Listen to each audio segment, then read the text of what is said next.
আমরা দুই ফ্রন্টের যুদ্ধের মুখোমুখি। ইউক্রেনের যুদ্ধের 4 বছরের বেশি পেরিয়েছে। অন্যদিকে এখন ইরান যুদ্ধ ব্যাপক উদ্বেগ নিয়ে এসেছে। মানুষ তাদের ফোনের দিকে তাকিয়ে দেখছে এই যুদ্ধ আরো বড় আকার নেবে কিনা, নাগরিকদের ওপর এর কী প্রভাব ফেলবে তা নিয়ে তারা চিন্তিত। তাই আমাদের সরকারের অবস্থান স্পষ্ট করা জরুরি।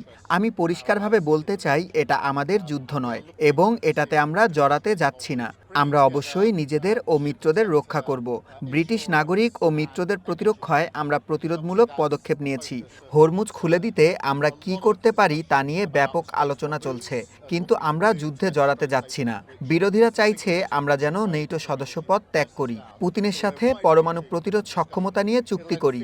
এটা গুরুত্বপূর্ণ যে আমরা আমাদের মূল্যবোধ ও নীতিতে ঠিক থাকি এবং এমন নেতৃত্ব প্রদর্শন করি যা এই সময়ে প্রয়োজন। তাই নির্বাচনে লেবারের পক্ষে ভোট দিন।